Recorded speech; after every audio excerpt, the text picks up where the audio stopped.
हमने यहाँ से चलने की पूरी तैयारी रखनी चाहिए, बिल्कुल कल के लिए नहीं छोड़ना चाहिए। अपनी भक्ति करो और डट कर करो, सच्चे हृदय से करो। थोड़ा ही समय वो सत सुवर्ण बहुत हो जाता है। क्या बताया है कि मौखिक जाप 1000 बार और मानसिक जाप 1 बार। मानसिक जाप 1000 बार और श्वास का सिमरन 1 बार, विधिवत मर्यादा में रहते हुए पूरे संशय प्राप्त करके। तो कितना हो गया? 1 श्वास का जाप, 1 मौखिक जाप, तो 1000 से 1000 गुना करके देखो 10 लाख। 1 श्वास के सिमरन का 10 लाख के तुल। जैसे ओम यू कहता है ना, ब्रह्म कहता है मेरा तो ओम नाम है, उच्चारण करके सिमरण करने का कारण तो उल्टा खुटा ठोकना कि ये इतनी भक्ति कर ले जो यही चक्कर में पड़े रहे और यही की साधना प्राप्त हो जाए। इसमें वही मार्ग क्या बताते हैं, जीवन ते थोड़ा भला जैसा तो सोमरण हो, लाख वर्ष का जीवना लेख धर न को। अगर सच्चे मन से मर्यादा में रहकर आपका थोड़ा भी सेवन हो गया तो भी आपका काम बन जाएगा, कोई दिक्कत नहीं। 1 श्वास के सिमरन की कितनी कीमत, पर मर्यादा बहुत जरूरी है। मर्यादा टूटते ही आपका फिर पूंजी तो आपके पास रहेगी पर मुक्त नहीं हो सकते। और किस किस प्रकार विशेष कसक के साथ जो साधना की जाती है, कैसे जैसे मरता हुआ व्यक्ति और अपने जीवन की चाह में तड़पता है, याद करता है प्रभु को, उस कसक के साथ जब भगवान याद किया जाए तो तुरंत काम बन जाता है, बहुत शीघ्र अपन ऋण मुक्त हो जाते हैं।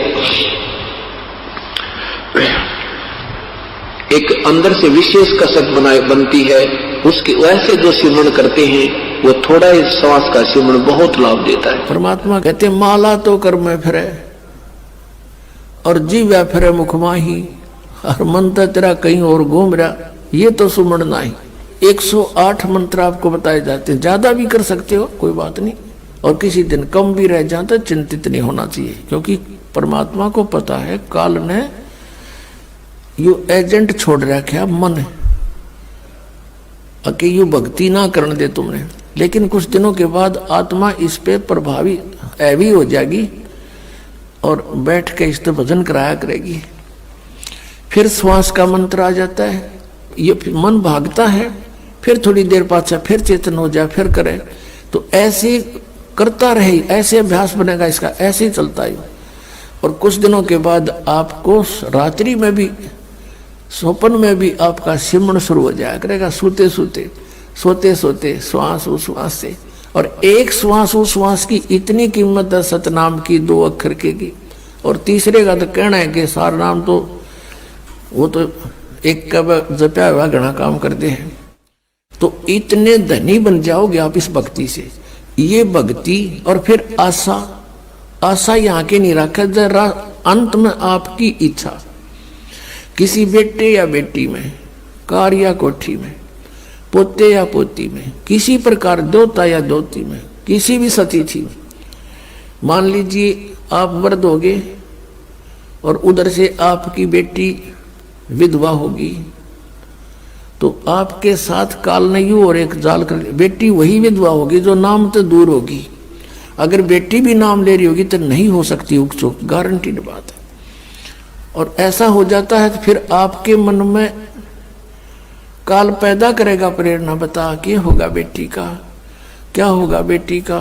वह बेटी महात्मा रह जाएगी, फिर वहीं की सब पशु बनकर वहीं फिर हल खींच रहा होगा। एक किसान था, परमात्मा की आत्मा था, कहते हैं जो जन मेरी शरण है।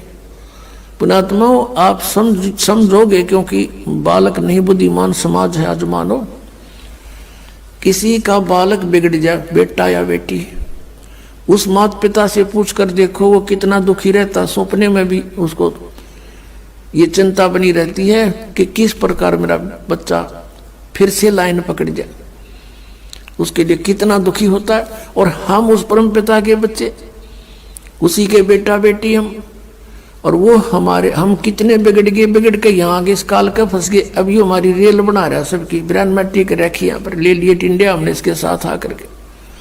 लेकिन वो कहते हैं ना, माता पिता बुरे नहीं हो सकते, बेटा बेटी वैसे 100 गलती कर दे। अब उसी विधान से वो हमारा पीछे फिर रहा है।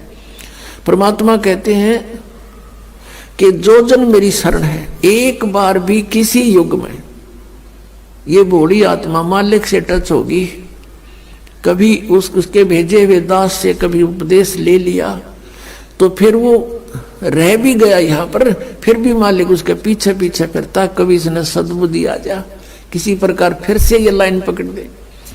तो ऐसा ही एक किसान था। अब उसके पास परमात्मा गए और उसे राम रमी करी, क्योंकि पिछला संस्कार जो होता है उसमें गुण होते हैं। उस किसान ने कहा, आओ महाराज, आओ बैठो, भोजन पाओ महाराज, दूध लाओ रे तेरे चाचा महाराज खातिर दूध लाओ। बहुत सेवा करी। अब परमात्मा ने कहा, भक्त कहा, चौधरी साहब कुछ भक्ति भी कराया करो। बोला जी भक्ति करा हम खूब। क्या करते हो? शिव जी भगवान का जल चढ़ा जा और श्याम जी की पूजा करते हैं। 8 ने पूड़े तार लिया, 2 ने खीर बना ले, और कभी कभी गंगा स्नान भी करके आते हैं। तो परमात्मा लगे उन्हें समझान, काफी देर तक सत्संग किया, समझाया। अब पुण्यात्मा जी काफी प्रेरित हुआ, अक महाराज बात तो सच्ची कहो तुम। कहा फिर उपदेश ले लो भाई। अकना अभी नहीं, अभी तो बालक छोटे छोटे हैं, इनको कुछ इनकी विवाह कर दूं और ये काम संभालने जोगे हो जाए महाराज जी, फिर पक्का नाम ले लूंगा। परमात्मा चले गए, साधु रूप में थे। बालक भी विवाह कर दिया बच्चों का, वो सारा कारोबार भी संभाल रहे हैं और पोता पोती भी हो रहे हैं। तब परमात्मा गए, अक भाई भगत अब तो आजा मेरी शरण में। ने बोला, महाराज जी तू अच्छा पीछे पड़ा मेरे, छोटे छोटे पोता पोती हैं, बच्चे खेतों में काम करें, इन बालका ने कौन खिलावेगा? इब नहीं माड़े ये बालक ठीक हो लेने दे, पोते पोती माड़े बड़े हो जा थोड़े से, फिर आना। अब वो फिर गए परमात्मा। 5-7 वर्ष के बाद बूढ़े की टिकट कटी पाई, वो मर लिया। अब क्या देखा कि वही व्यक्ति अपने ही घर में बैल बनकर आ रहा है और पुत्र उसने हल में जोड़ रहे। वहां पहुंचे परमात्मा। अब वो बच्चे जाने थे महाराज को कि आओ महाराज जी आगे। कहा गया भाई, बोला भाई डटिए, एक बार 2 बात कर लो तेरे पिताजी ते। वो बच्चा बोला, जी पिताजी की तो मृत्यु हो ली। बोला भाई, वो परमात्मा बोले मुझे मालूम है। अब उस बैल के पास गया, कान में कुछ मंत्र से बोले। वो उसने तो मंत्र लागे थे, परमात्मा उसकी भाषा में बोल रहा था। तो बैल ने अंदर से बोल तो वो नहीं सके था, अंदर की भाषा भी जानते हैं मालिक। अब उसने कहा, बाबा परमात्मा ने कहा, रे ईब तो आ जा मेरी शरण में, तेरा यो शरीर छुटवा दूंगा यहीं पर और तुझे मनुष्य जन्म दिवा दूंगा। तेनों कह महाराज जी तू जा अपना काम करे। अब मेरी जगह पे कोई और बैल आ गया, काम ठीक ना करेगा तो मेरे बड़का का टोटा नहीं हो जाएगा। अब परमात्मा चले गए, भाई ठीक है।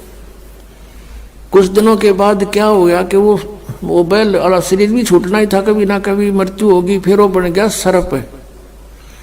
अब सांप बनकर इसको याद आती है कि कुछ पैसे दबा रखे हैं मैंने, धन पहले जमीन में छुपा दिया करते, चोरी के डरते हैं। चांदी के सिक्के, सोने के जेवरात, आभूषण जमीन में दाब दिया करते। बूढ़ा मर जा बतान पावे को नहीं, फिर वो सर्प बन के आया करे, रह गए उड़ा डो गए हमारा सर्प आवे है। वो सर्प थारा है कि में लग गया होगा पिछला संस्कारी को, दाब रहा होगा 500-200 रुपये की तक कौन में उन्हें ढूंढता फिर आई में। अब वो सर्प बन के आ गया। वो जो ही सर्प बन के घर में घुसा, बच्चा ने पता लग गया, उसके मारे लठ वो डंडे डंडे मारने लगे, इतने मोरी में निकल के और बाहर उसका जंगल सा था उसमें खिसक गया और वहां पड़ा पड़ा कर रहा है सांप।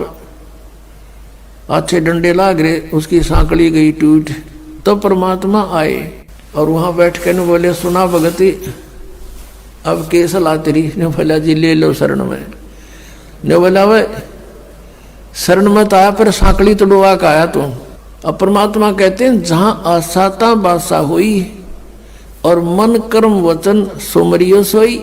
8वें अध्याय के प्रथम मंत्र में गीता ज्ञानदाता से अर्जुन ने पूछा कि प्रभु आपने जो 7वें अध्याय के 29वें श्लोक में जिस तत्परम के बारे में, अध्यात्म ज्ञान के बारे में, सभी कर्मों के बारे में जो बताया है कि उसके जानने के बाद प्राणी की ओर जरा और मरण से छूटने का ही प्रयत्न करता है। जरा माने बुढ़ापा और मरण माने मृत्यु। ये बुढ़ापा सबसे बड़ा कहर है इस प्राणी के ऊपर, मनुष्य के ऊपर। अपने अपतमाओं कदे बुढ़े बुढ़े घबरा जा, अब घबराइयो ना तुम, क्योंकि ईब मालिक का नाम लिए पाछे आपको इतना सारा मिलेगा, सतकर मान लियो, आपको पता भी नहीं चलेगा ये बुढ़ापा है या आप युवा हो। दिखण में बुढ़ापा होगा लेकिन कष्ट नहीं आने देगा दाता, और थोड़ा बहुत आता है तो तुरंत ठीक करेगा। कति ये गारंटेड बात समझ लेना। इस जब पूरी मर्यादा में आप रहोगे, ध्यान से भक्ति करोगे, और वृद्ध अवस्था में आदमी घनी भक्ति करेगा, उसने तो अपना धरा दिखा है टाइम की भाई के बरा कब बात बन जा, और वो भक्ति खूब करता है। हमने यहाँ से चलने की पूरी तैयारी रखनी चाहिए, बिल्कुल कल के लिए नहीं छोड़ना चाहिए। अपनी भक्ति करो और डट कर करो, सच्चे हृदय से करो। थोड़ा ही समय वो सत सुवर्ण बहुत हो जाता है। क्या बताया है कि मौखिक जाप 1000 बार और मानसिक जाप 1 बार। मानसिक जाप 1000 बार और श्वास का सिमरन 1 बार, विधिवत मर्यादा में रहते हुए पूरे संत से प्राप्त करके। तो कितना हो गया? एक श्वास का जाप, एक मौखिक जाप, तो 1000 से 1000 गुना करके देखो 10 लाख। एक श्वास के सिमरन का 10 लाख के तुल। जैसे ओम यू कहता है ना, ब्रह्म कहता है मेरा तो ओम नाम है, उच्चारण करके सिमरन करने का कारण तो उल्टा खुटा ठोकना कि ये इतनी भक्ति करने जो यही चक्कर में पड़े रहे और यही की साधना प्राप्त हो जाए। इसने वही मार्ग क्या बताते हैं, जीवन ते थोड़ा है भला जैसत सोमरण हो, लाख वर्ष का जीवना लेख धर ना को।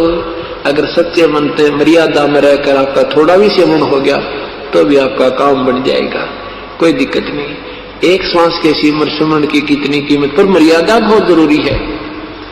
मर्यादा टूटते ही आपका फिर पूंजी तो आपके पास रहेगी पर मुक्त नहीं हो सकते।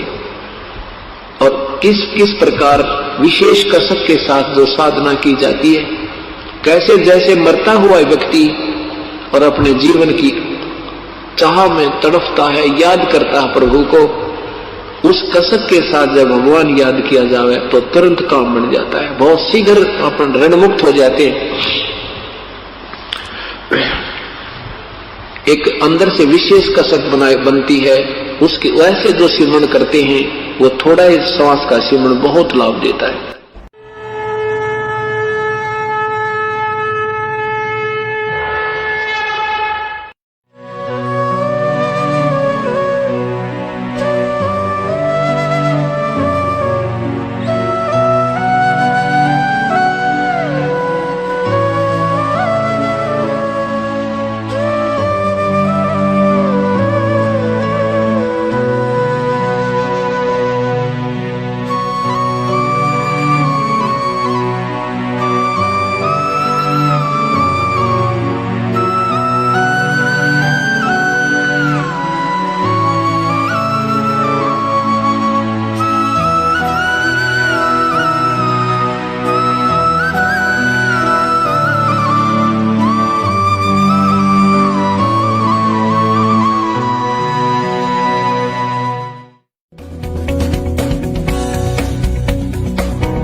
हमसे जुड़े रहने के लिए हमारे YouTube चैनल को सब्सक्राइब करें और नई वीडियो की नोटिफिकेशन के लिए बेल आइकॉन को दबाएं।